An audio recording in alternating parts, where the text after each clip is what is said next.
Yep, that's me. So, today is April 18th. I'm getting top surgery a month from today. I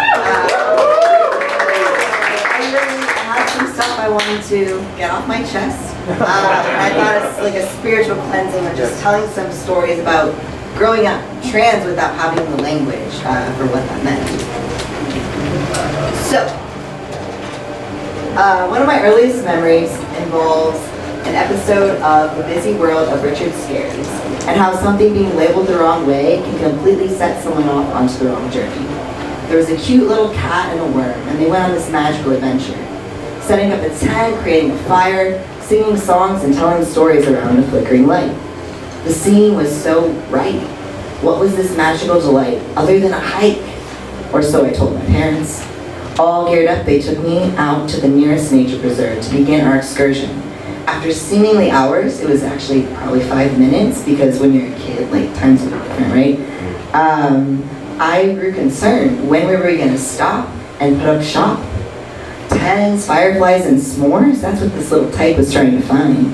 Oh, you meant camping, my parents realized. This was an entirely different activity, but I'd mixed up a single word, creating an entirely different experience. I remember joining Brownies with excitement, just thinking it would be my own answer to Boy Scouts. I quickly found out that in the midst of a program dedicated to enforcing an antiquated definition of the word girl. I remember making friendship bracelets. There was a mother-daughter makeup day that I totally skipped. And then there was this trip to this old-timey place to see how women kept the house and churned butter. Oh my God. I remember one magical weekend where I actually got to go camping. I was chasing it the rest of the time I was in the program, but eventually I quit because I was way more into sports, and that began to take precedent. At softball practice one day, I looked over and I saw my old troop, and they had a horse. Of course, my fucking luck, once I left, they got a horse. The dreams faded away until high school, and then I had a friend who was in the Adventure Scouts, which was like a co-ed program of my dreams, but by then I was still into sports, and then short films came into the picture, and eventually I was smoking too much weed to like make space for that. My best friend though was in Eagle Scouts, and I kept hearing stories about him tying knots and camping out and all these peach knee-highs, but it was a world out of my reach. In the summer of 2018, I was working at an animation company. It was just around a month after coming out to the world as non-binary. I got the opportunity to relive the legends of my dad's racing days, the epitome of boyhood, the Pinewood Derby. I had a master of woodwork create the body, and I painted her bright yellow. I folded foil over the edges and painted on juicy toots. Off to the races, my hair freshly cut into a high and tight fade. I donned my camp shirt and brought my pride and joy out to the track. I didn't win anything. The overall race, I wasn't super fast. I was a crowd favorite for the funniest, but they gave all the trophies to the children, of course. But I did get to smoke weed in a circle with Seth Green, which was awesome. It was his company, but bless those pre-pandemic days when we could pass joints around a little bit more freely.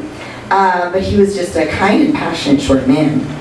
Short meaning getting taunted on for my height by the boys. This was my earliest form of gender dysphoria. I'd jump and try to reach the ascending metal beams on the awning of my elementary school. I'd never measure up. I'd never be fast enough. When I was young, I started associating my nipples with a boy in my class. I still remember his name and see his face sometimes when I look down and see my breasts and the puffy pink flesh. He's the same boy I raced in gym class, running so fast that I fell and scraped up my knees and arms. I would have beat him, but instead I ended up bleeding on the baseball jersey that covered my back. I won a ribbon in every event in that gym class, except for the long jump. I played kickball at recess, I got dirty, I ran so fast that I fell. Being the best girl still didn't mean I was a boy. Even though I was one of the leaders of the race, I was always trying to catch up. He was an average boy in every way. Not too smart, too cute, too kind, too expressive, too athletic. He's probably now a mechanic or a construction worker or the manager at a gas station. He was just a boy I barely knew, and somehow he's still in my breast. I started a revolt one day at that kickball field. The players were all boys except for me and one other girl. The recess teacher announced that before we picked teams, we needed to split up the two girls. It was only fair. I was livid. Indignant, I told her that we were no different than the boys. She split us and it shattered me.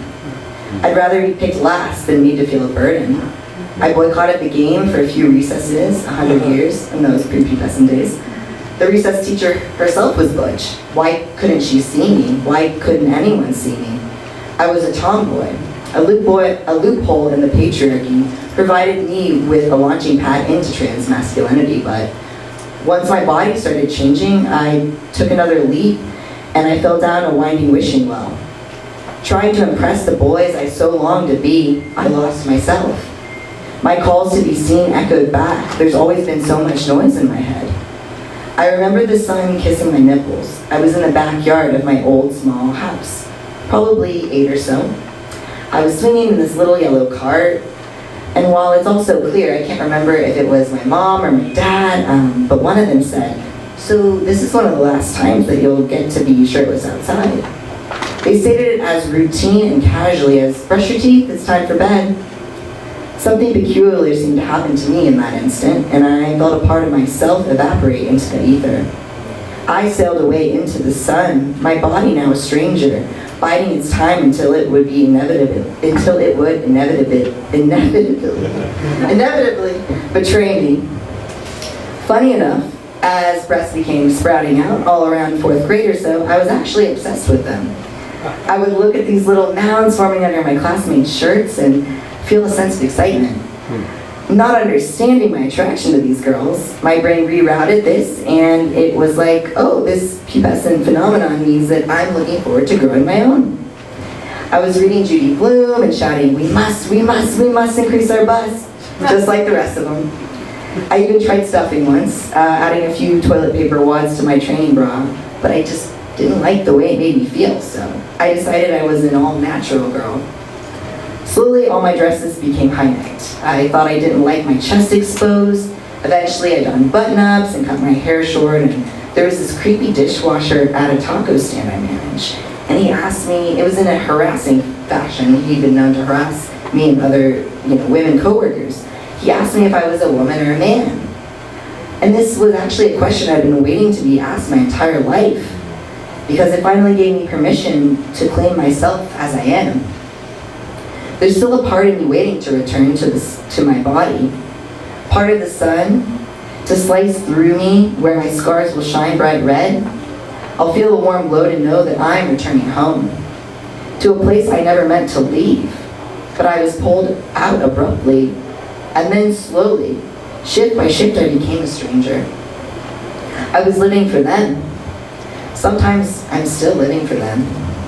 I'm working on that. Being soft and strong, holding steady without bending to the weight of their will, but not so rigid that I'll break. There's the give. I am ready to take the place that is mine.